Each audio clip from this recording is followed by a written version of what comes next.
Today on Public Eye News, it's World Mental Health Day. The day will be observed by Northern Michigan University, and later we'll have the story on their brand new transfer student partnership with Gogebic Community College. Austin Graham will have your weather forecast for the next couple days, and later he'll have today's sports breakdown. I'm Toby Camilli. And I'm Liam Euland-Joy. This is Public Eye News.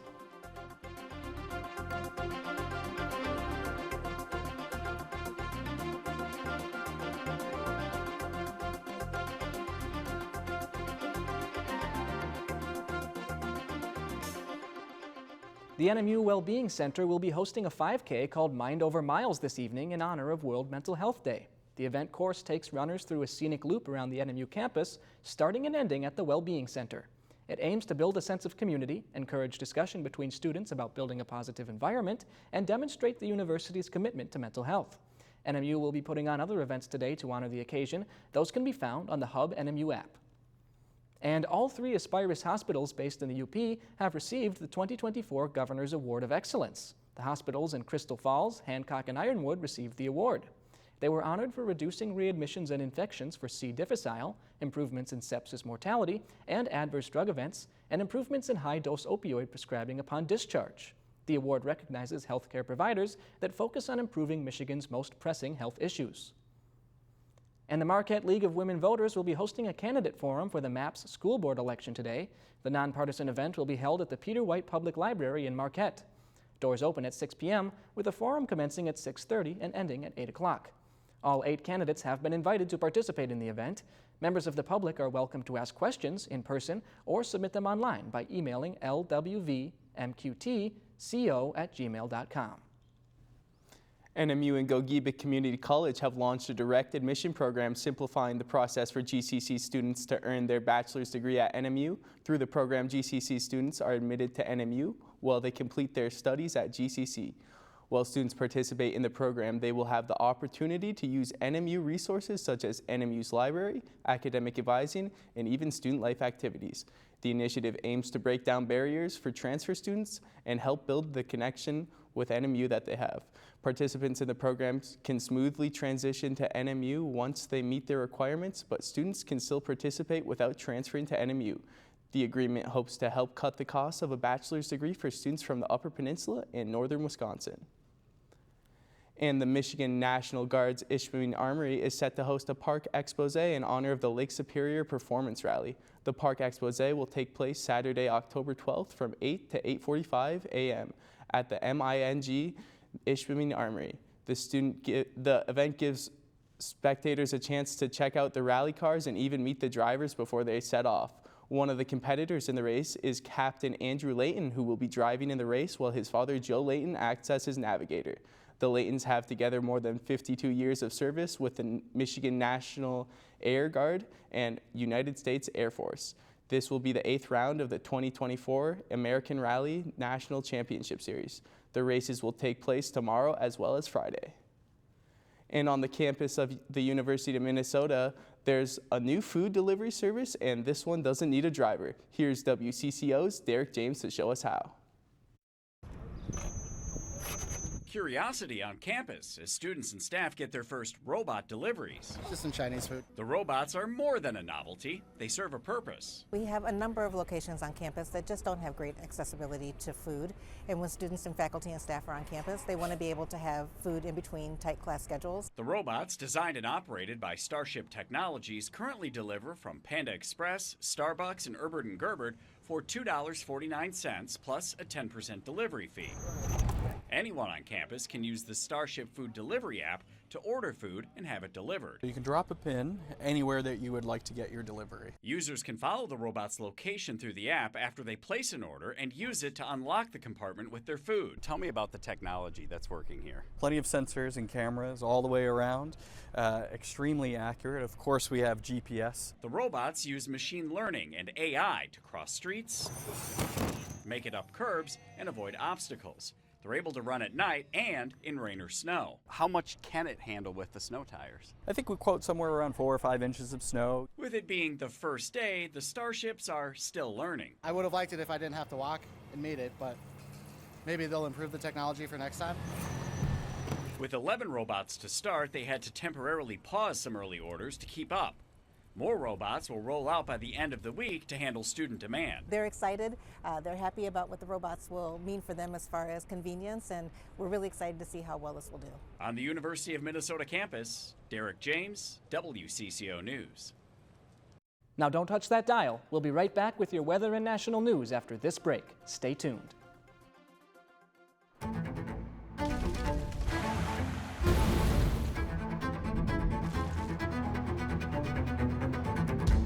Our world is transforming before our very eyes, and we need to be ready. So join me in the lab and in the field to discover the latest science about our changing weather and climate and how a better future is within reach. Join me for weather. Watch now with Passport on the PBS Video app. Welcome back to Public Eye News. I'm Austin Graham here with your weather update. Taking a look behind me here at the Academic Mall here at NMU. It's a pretty nice day out, a little windy as you can see, but as we take a look across the UP here, you can see clear skies all across the Upper Peninsula today. Heading up to Houghton, 65 and sunny, way over in Ironwood, 67, and Iron Mountain, 63, down in Menominee, 61. If we take a look to the other side of the UP here, you can see Escanaba at 60 degrees, same conditions happening in Manistee. Over in Sault Ste. Marie, 56, and back here in our lovely Marquette, 63 and sunny. If we take a closer look at these conditions, winds are coming out of the south-southwest at 15 miles an hour, with our barometric pressure being 30.12 inches and falling.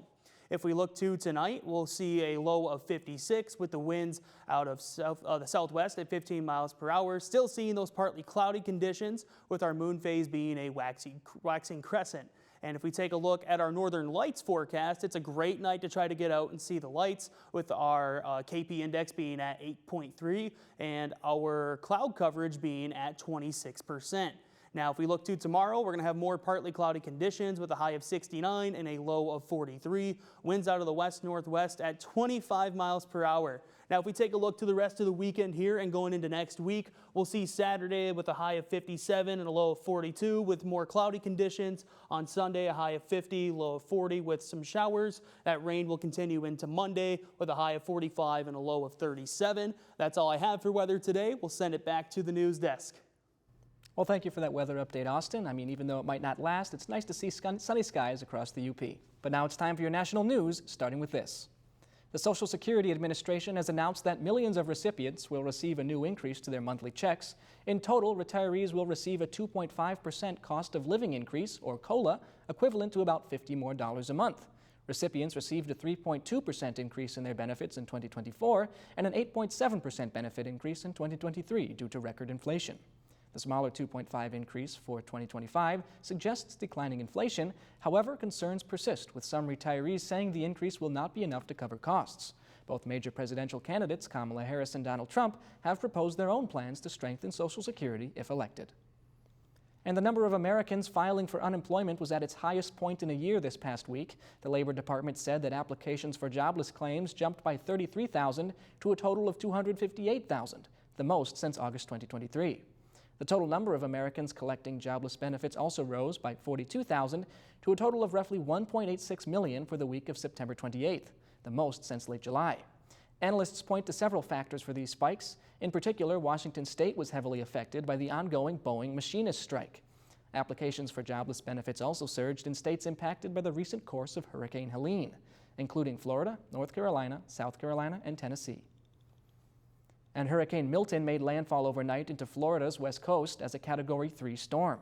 CBS News' Christiane Benavides reports from Tampa, where things have calmed down after Milton moved through. Take a look. Hurricane Milton came roaring ashore on Florida's west coast overnight, bringing with it life-threatening winds, heavy rains, and dangerous storm surge. I hear a lot of wind outside. Bradenton resident Angie Samaro and her family are riding out the storm at home, located outside of the evacuation zone. We knew that we wanted to stay. Closer to the Gulf Coast in Newport Richey, residents and their pets took shelter in this middle school gym. We take this stuff serious, and we live in a flood zone. In the days leading up to the storm, millions were urged to evacuate. Last night, Florida's governor said it's too late for those who did not heed those earlier warnings. It's too dangerous to evacuate safely. So you have to shelter in place and just hunker down. Already, there are reports of deaths, injuries, and extensive property damage after tornadoes swept through parts of the state ahead of Milton's arrival. In Tampa, the storm struck as residents were still cleaning up from Helene, dumping 3 to 5 inches of rain an hour. We've got your back. Yesterday, President Joe Biden said the federal government has millions of meals, water, and thousands of personnel on the ground for response. Tropicana Field had been set up as a base for National Guard and emergency workers earlier this week. Last night, strong winds ripped the stadium's roof to shreds. Cristian Benavides, CBS News, Tampa, Florida. We'll be right back after this short break. Stay tuned. We cover all the angles.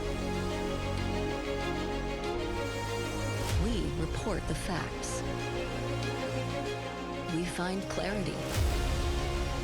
PBS is here, delivering the credible, reliable, thoughtful election coverage you need to make informed decisions. PBS, your trusted election source. Welcome back. I'm Austin Graham, and this is your Public Eye Sports Report. Starting things off on the mound, I don't know who, but somebody let the Detroit Tigers get hot. Riley Green and Spencer Torkelson both drove in a run for the Tigers, while 6 different pitchers combined to blank the Cleveland Guardians 3-0.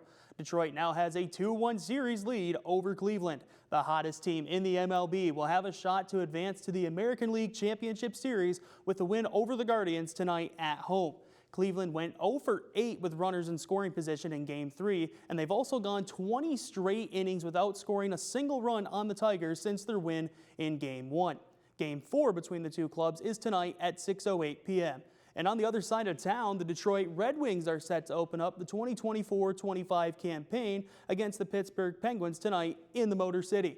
The Red Wings went 41-32-9 last season, just barely missing the Stanley Cup playoffs. The Penguins missed the playoffs last year as well, ending the 2024 season with a 38-32-12 overall record. Detroit spent the summer building its offense with the re-signings of Patrick Kane and Lucas Raymond, as well as signing 2-time Stanley Cup champion Vladimir Tarasenko. The Wings also picked up goaltender Cam Talbot and re-signed star defenseman Moritz Seider. For the Penguins, captain Sidney Crosby enters his 20th year in the NHL tonight as both teams try to start the year off with a W. Puck drop is set for 8 p.m. And ending things on the volleyball court, the Northern Michigan Wildcats are set to host rival Michigan Tech in a UP showdown tonight with huge conference implications. The Wildcats are fresh off a pair of victories over Saginaw Valley and Lake Superior State, entering the match against the Huskies with a 9-4 overall record, 5-1 in the GLIAC, good enough for 3rd place. The Huskies enter Wildcat territory with an 8-5 overall record, sitting right behind NMU in the GLIAC with 4th place with a 4-2 conference record. Game time is set for 6:30 p.m. at Vandement Arena. That's all I have for sports. Back to you guys at the desk. Thanks for that sports update, Austin. Always fun to watch a rivalry game like Michigan Tech versus NMU. Should be an instant classic right there. Should be. I'm very excited. And plus we get to see the new Vandement Arena in action. But Toby, I hear you have another story for us today. That's right, Liam. There was a big winner in Gladstone at the Mobile on Lakeshore Drive. Michael Buckner, who lives in South Carolina, won $2 million playing the Michigan Lottery. Instant games like the one Buckner played can contribute to the Michigan School Aid Fund. That's all the time we have left today at Public Eye News. I'm Liam Eulen-Joy. And I'm Toby Camilli. And we'll see you next time.